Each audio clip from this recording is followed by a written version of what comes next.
సుభాష్ గారు ఇప్పుడు ఒకటండి, ఇప్పుడు ఉద్యోగస్తులు తర్వాత ఉద్యోగాలు ఇచ్చే వాళ్ళకి కూడా ఒక చిన్న మొత్తం చిత్తశుద్ధి ఉండాలంట. ఎందుకంటే మనం 2014 ముందు మాట్లాడుకుందాం, 2014 తర్వాత మాట్లాడుకున్నాం.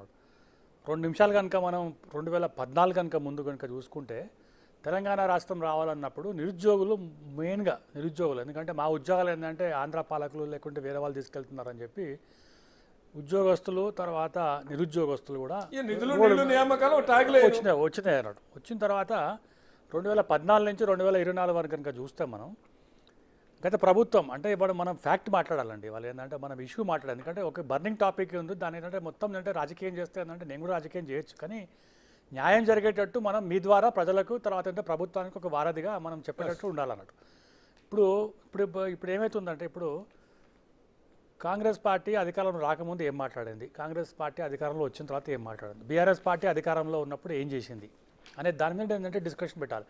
ఇటుపోయి అయినా కూడా ఇవాళ నిరుద్యోగస్తులు ఇవాళ బాధపడుతున్నారు అన్నట్టు. ఎందుకంటే వాళ్ళకి ఎంతో ఆశలు పెట్టుకొని గ్రామాల నుంచి నగరాల నుంచి హైదరాబాద్కి వచ్చి ఇక్కడ కోచింగ్ సెంటర్లో హాస్టల్లో షేర్ చేసుకుంటూ ఉంటే డబ్బులు అనేది తర్వాత ఏంటంటే సమయం అనేది వృధా అవుతుంది అన్నట్టు. దీని మీద సమగ్రమైన సర్వే జరిగి నిజంగా మనం ఉద్యోగస్తులు ఏంటంటే మనం ఏంటంటే ఉద్యోగాలు ఇస్తామా, మనం ఇవ్వగలమా అనే దాని మీద ఒక సైంటిఫిక్ కనుక వాళ్ళు కనుక ఈ ప్రభుత్వం కనుక చేసి ఉంటే అంటే చాలా ఏంటంటే బాగుంటుండే. ఈ హామీలు ఇచ్చే వారికి ఏమవుతుందంటే చాలామందికి అక్కడ ఒక అభిప్రాయం వస్తుంది అన్నట్టు. ఇవాళ నిరుద్యోగులు ఇవాళ 22 లక్షల మంది ఉన్నారు తెలంగాణ రాష్ట్రంలో. కాంగ్రెస్ పార్టీ అధికారంలో రాకముందు నాకు ఏంటంటే గుర్తున్న వరకు 8 మే 2023లో ప్రియాంక గాంధీ గారు all India general secretary Congress party తెలంగాణకు వచ్చి హైదరాబాద్లో సరూర్ నగర్లో స్టేడియంలో ఒక పెద్ద సభ పెట్టింది అన్నాడు. ఏంటిది, మన జాబ్ క్యాలెండర్ ఇస్తాం, తర్వాత అంటే నిరుద్యోగులకి ఏంటంటే 2 లక్షల ఉద్యోగాలు ఏదైతే బ్యాక్లాగ్స్ ఉన్నాయో అందులో ఎస్సీ ఎస్టీలు మైనారిటీలు అవన్నీ ఉన్నాయో ఒక్కటే సంవత్సరం లోపల మాకు అధికారంలో రానివ్వండి, మేము అధికారంలో కాంగ్రెస్ పార్టీ వచ్చిన తర్వాత వితిన్ 1 ఇయర్ లోపల 2 లక్షల జాబ్స్ మేము ఇస్తామని చెప్తే నిరుద్యోగస్తులు వాళ్ళకి తల్లిదండ్రులు అందరూ కూడా కాంగ్రెస్ పార్టీకి ఓటేసినారు అన్నట్టు. ఇవాళ వాళ్ళే అడుగుతున్నారు. ఇవాళ అంటే 6 నెలలు అయిపోయింది అన్నట్టు. తెలంగాణ రాష్ట్రంలో కాంగ్రెస్ పార్టీ అధికారంలో వచ్చి 6 నెలలు వచ్చింది అన్నట్టు. మన ఏంటంటే యూత్ డిక్లరేషన్ అని చెప్పి ప్రియాంక గాంధీ గారు చెప్తున్నారు అన్నట్టు. దాని మీద ఏంటంటే మేము ఏంటంటే ప్రశ్నిస్తున్నాం, ఏంటంటే మొత్తం ఏంటంటే గుర్తు చేస్తున్నాం.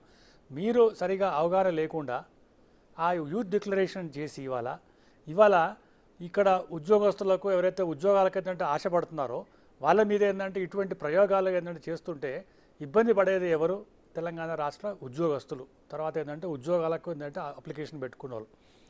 సరే, రేవంత్ రెడ్డి గారు చాలా ఏంటంటే క్లియర్గా చెప్పినారు, మేము ఏంటంటే డిఎస్సి చేస్తాము, తర్వాత ఏంటంటే మళ్ళీ ఏంటంటే గ్రూప్ 2 గ్రూప్ 3 పెడతాము, అందులో ఒక జాబ్ క్యాలెండర్ ఇస్తామని చెప్పి అధికారం రాకముందు.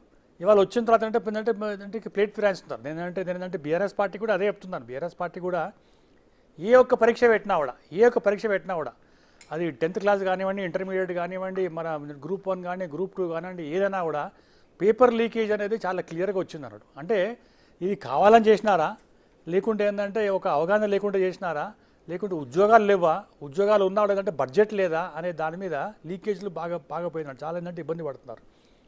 సింపుల్గా ఇవాళ ఒక నెల రోజుల నుంచి ఉస్మానియా యూనివర్సిటీలో ఉద్యోగస్తులు అంటే ఉద్యోగాల కోసం అప్లై చేసుకున్న వాళ్ళందరూ కూడా ఏదో ఒక డిమాండ్ పెడుతున్నారు. వాళ్ళు గ్రూప్ 2 ఏంటంటే మాకు ఏంటంటే ఎక్కువ ఏంటంటే పోస్టులు ఇవ్వండి, లేకుంటే ఎగ్జామ్స్ పెట్టండి. మీరు ఏంటంటే చాలా ఏంటంటే బాగా చెప్తున్నారు. అందరినీ సాటిస్ఫై చేయలేం. కొత్తగా ఏంటంటే వాళ్ళు వచ్చిన వాళ్ళు ఏంటంటే మొన్ననే ఏంటంటే పాస్ అయిన వాళ్ళు మేము కూడా దీంట్లో కావాలంటున్నారు. లేకుంటే అంటే వాళ్ళు ఉన్న వాళ్ళు అంటే ఇప్పుడు 4 సంవత్సరాల నుంచి ఏంటంటే అప్లై చేస్తున్నారు, వాళ్ళకి ఉద్యోగాలు రాక మళ్ళీ పెడుతున్నారు. ఇదంతా పోయిందంటే తడిసి మొప్పడవుతుంది అన్నట్టు. అంటే చాలా క్లియర్గా ఏమవుతుందంటే దీనికి అంటే మన స్కోప్ ఎక్కువైపోతుంది అన్నాడు. అంటే ఉద్యోగాలు ఏంటంటే అక్కడ ఉద్యోగాలు మాత్రం తక్కువ ఉన్నాయి, గ్యారెంటీలు మాత్రం చాలా ఎక్కువ ఇచ్చినారు, యాడ్ అవుతుంటారు. ఎందుకంటే ఇప్పుడు ఇంటర్మీడియట్ చదివిన వాళ్ళు లేకుంటే అంతా యాడ్ అవుతున్నారు అన్నాడు. చాలా ఏంటంటే బాగా చెప్తున్నారు. దీన్ని అంటే అప్రిషియేట్ చేయాలి. ఎందుకంటే ఫ్యాక్ట్ మనకు ఉద్యోగాలు మనకేంటే అన్న ఒక నిమిషం ఉండే మనకు అవైలబిలిటీ ఆఫ్ జాబ్స్ అనేది చాలా తక్కువ ఉన్నాయి. బట్ ఏంటంటే కాంపిటీషన్ అనేది అంటే చాలా ఏంటంటే ఎక్కువ ఉంది అన్నట్టు. దీన్ని మనం ఏం చేయాలంటే దీన్ని క్లియర్గా ఉద్యోగస్తులకు ఉద్యోగాలు ఇచ్చడం కాక ఎవరైతే ఇక్కడ ఏంటంటే మొత్తం తెలంగాణ రాష్ట్రంలో ఉన్నారో ఏ ప్రభుత్వం వచ్చినా కూడా ఒక ఎంప్లాయీ కాకుండా అంటే ఎంప్లాయర్ ఇవ్వాలన్నట్టు. ఎంప్లాయర్ అంటే వాళ్ళు కూడా ఉద్యోగాలు ఇచ్చే అంత పరిస్థితి తీసుకురావాలంటే కొత్త కొత్త ప్రాజెక్టులు తీసుకురావాలి, కొత్త కొత్తగా ఏంటంటే వాళ్ళకి సపోర్ట్ చేయాలి. సాధ్యం కాదు కాబట్టి ప్రైవేట్ రంగంలో కూడా ఉపాధి అవకాశాలు చేయాలంటే ఎందుకంటే ప్రభుత్వ ఉద్యోగాలు తగ్గిపోతున్న అవుట్సోర్సింగ్ అన్నీ అవుతున్నాయి కదా. ఇప్పుడు ఏంటంటే ఇప్పుడు ఏ ప్రభుత్వం వచ్చినా కూడా మినిమమే ఉంటాయి. ఇప్పుడు ఏంటంటే ఒక్కొక్క దానికి ఏంటంటే 200 మంది 500 ఉంటున్నారు. ఇప్పుడు అంతే ఉంటుంది కదా. ఇప్పుడు సో దీని మీద ఏంటంటే మొత్తం కాకుండా